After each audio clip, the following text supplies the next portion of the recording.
Կարապետյան, ցեղասպանության ճանաչումը խաղաղությանը խանգարում է։ Միկրոֆոնը մի քիչ ցածրացրեք։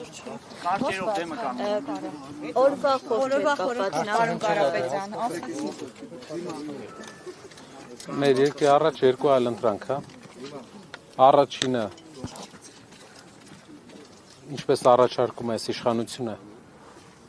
մոռանալ մեր պատմությունը, մոռանալ 1.500.000 անմեղ սպանված հայերի ճակատագիրը ու դրա դիմաց պատկերացնում եք իրանք առաջարկում են մեր ամբողջ պատմությունը մոռանանք 1.5 միլիոն մարդու ճակատագիր մոռանանք դիմացը առաջարկում են էժան ասենք լոլիկ Թուրքիայից բերենք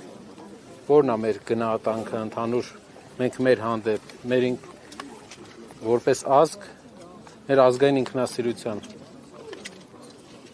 Ասում են սա սադրանք է, պարոն Կարապետյան, Թուրքիայի դրոշ հայրելը, այս պահանջատիրական թեզերը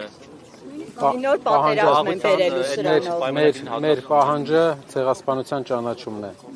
Ամերիկայի Միացյալ Նահանգները ճանաչել է ցեղասպանությունը։ Սադրանք է դա։ Ֆրանսիայի Հանրապետությունը ճանաչել է ցեղասպանությունը։ Սադրանք է դա։ Իհարկե սադրանք չէ։ Մեզ պետք է ցեղասպանության համաշխարհային ճանաչում, մեզ պետք է որ վաղ թե ուշ Թուրքիայի Հանրապետությունը ճանաչելու է հայերի անմեղ հայերի կոտորածը։ Ինչպես դա երկարաժամկետ տարածաշրջանում արդարության վերականգնման միակ լավ ճանապարհն է ազգերի միջև խաղաղության երկարաժամկետ եւ համերաշխության հաստատման միակ ճանապարհն է Եթե մեկը ստիպում է քեզ 1.5 միլիոն քո ազգի մեծ նշանակալի մասի ճակատագիրը մոռանալ, սպանդ իրականացնելուց հետո եւ դու ընդունում ես, որ կարելի է քո հետ այդպես վարվել։ Դու ընդունում ես, որ քո հետ այդ մեթոդներով են շփվում։ Երկրներ կան, դուք նայեք հոլոկոստի օրինակով ինչպես է աշխարհում մինչև հիմա ինչպես ուժ վերցրեց Իսրայելի պետությունը հոլոկոստի իր տանջանքներից, իր ազգի տանջանքներից եւ վերածվեց տարածաշրջանային տերության։ Մեր կյանքի փորձը, մեր պատմական փորձը մի բանի մեջ է, ապացույցը մի բան է, առաջին հանրապետության պատմական փորձի ապացույցն է մի բան։ Մենք պետք է իհարկե տարածաշրջանում ունենանք լավ հարաբերություններ, բայց այդ լավ հարաբերությունները պետք է չլինեն արյան վրա, պետք է լինի արդարության հիմքով։ Թուրքիայի հետ հարաբերությունները մենք պատրաստ ենք վերականգնել առանց նախապայմանի, բայց թուրքական հասարակության հետ մենք ունենք ճշմարտության մասին խոսելու կարիք։ Եղել է այդպիսի բան, մեր նախնիները այստեղ են տեղափոխվել բռնի, նրանց մեծ մասը, հարազատների մեծ մասը ճանապարհին սպանվել է։ Դա ճշմարտություն է։ Եթե մենք մոռանում ենք հիմա, մենք դուռ ենք բացում, ապագայում ասում ենք, որ մեզ հետ այդպես կարելի է։ Արդեն վարվել են մեզ հետ 2023 թվականին Արցախի բռնի տեղահանումը, էթնիկ զտումներ, Թուրքիայի փոքր եղբայրը Թուրքիան ներգրաված են այս բոլոր գործընթացներին։ Ձեր կուսակցությունը, ձեր ուժը ինչ առաջարկ ունի արցախցիների համար։ Մի բան ասեմ։ Որ Արցախի մեր հայրենակիցները այստեղ են ու ողջ առողջ, դրա մեծապես դեր ունի ցեղասպանության ճանաչման վերջի 50 տարվա քայլերը,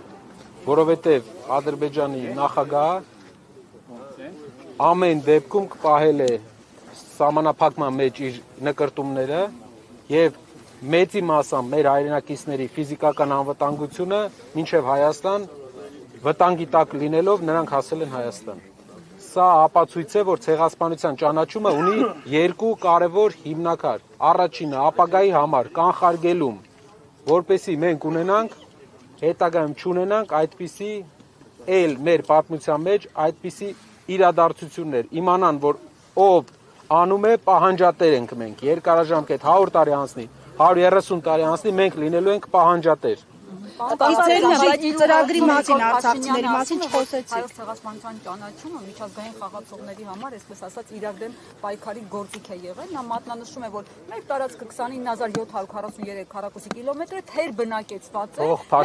Թող Փաշինյանը չզուգորդի երկու բան։ Նա այստեղ խաղ է ներկայացնում մեր հասարակությանը, հայոց ցեղասպանության ճանաչումը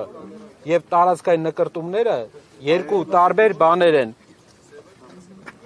երկու տարբեր բաներ են։ Մենք պետք է հայոց ցեղասպանության ճանաչումը որպես արդարության վերականգնում։ Հայաստանի Հանրապետությունը ունի տարածքային նկրտում հարևան որևէ երկրի նկատմամբ։ Չեք ասում գնալու եք Արևմտյան Հայաստան։ Չունի տարածքային նկրտում։ Արևմտյան Հայաստանը մեր հայրենիքն է, բայց ոչ Հայաստանի Հանրապետությունը չունի որևէ տարածքային նկրտում։ Հայ ժողովրդի հայրենիքն է, բայց ոչ Հայաստանի Հանրապետությունը։ Հայաստանի Հանրապետությունը չունի որևէ նկրտում։ Եվ նա թող երկու բաները չմիացնի երկու հարցերը։ Միայն Թուրքիայից չէ՞ չունի Որևէ նկրտում Արցախը,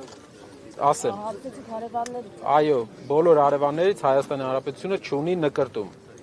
Այդ թվում Արցախը Արցախը Լեռնային Ղարաբաղի Հանրապետությունը անկախ միավոր է միշտ եղել եւ Հայաստանի մաս չի կազմել, անկախ միավոր է։ Ճանաչված անկախությամբ, իր անկախության օրով Այդ դրա վերաբերյալ ինչ գործընթաց է սպասում, եթե դուք գաք իշխանության։ մենք պետք է իրականության առերեսվենք, ճիշտ ամենամեծ այս պահին ուղակի մեր Արցախահայերի իրենց հայրենիք վերադառնալու, անվտանգ վերադառնալու իրավունքն է։ Պարոն Կարապետյան, ձեր ուժը Հայաստանը եւս մեկ անգամ եմ ուզում նշեմ։ Հայաստանը տարածքային նկրտում չունի, Հայաստանի Հանրապետությունը տարածքային նկրտում չունի տարածաշրջանային որևէ երկրի հանդեպ։ Ուղղակի մենք երկարաժամկետ արդարության կողմնակից ենք։ Մենք կողմնակից ենք։ երկարաժամկետ արդարություն։ Արդարությունը մեր նախնիներից սպանել են 1.5 միլիոն մարդ, պետք է Թուրքիայի Հանրապետությունը եւ թուրքական հասարակությունը ընդունի այդ մեղքը, որ Օսմանյան կայսրությունը, Թուրքիայի Հանրապետության նախորդ պետությունը, Օսմանյան կայսրությունը կատարել է այդպիսի ոճիր իր տարածքում ապրող հայերի եւ մյուս քրիստոնյաների հանդեպ։ Պարոն Կարապետյան, մի հարց էլի, օրինակ նայեք, ընդդիմադիր ուժերը հիմնական իշխանության հնչում են մաղաթում, ասում են մոռացության եք մատնում Արցախի հարցը, բայց մի կողմից երբ որ թեզերը լսում ենք, որևէ ուժ որպես այդպեսին կոնկրետ ընդդիմադիր նկատինում, կոնկրետ տեսլական չի ներկայացնում, թե Արցախի հետ կապված ինչ է պատկերացնում, ինչ է լինելու, ո՞րն է սրա պատճառը։ Տեսլականը ես ձեզ ասեմ, քանի որ 8 տարվա ընթացքում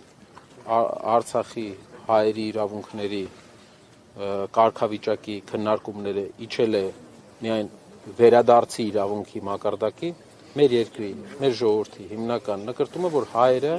իրավունք ունեն իրենց հայրենիք վերադառնան այս պահին։ Եվ նաև երկրորդ հարցը Արցախահայերի համար ապահովել Հայաստանում ապահով բնակություն, տների հետ կապված խնդիրը լուծել Արցախահայերի, բայց պետք է հիշենք մի կարևոր բան, երկարաժամկետ մեզ պետք է ունենալ ուժեղ երկիր, որպեսզի այս տարածաշրջանում քամիների, այս բազմակի քամիներով անցնող բարդ տարածաշրջանում մենք կարողանանք երկարաժամկետ լինենք գործոն լինելու հնարավորություն ունենք։ Աշխարհում շատ են օրինակները, որ փոքր երկրները ավելի լավ կազմակերպելով դարձել են գործոն եւ դարձել են տարածաշրջանում խաղաղության հիմնական թելադրող։ Շնորհակալ եմ։ Պարոն Կարապետյան, մի բան էլ, Սամվել Կարապետյանը երբ է պատրաստվում ասուլիսով հանդես գալ, քանի որ արդեն Կամ պրոթեստներ հանդես կգան հայտարարությամբ։ միջև Կարոզարշավի մեկնարկը Հանդես կգան հայտարարությամբ։ Շնորհակալ եմ։ շնորհակալություն։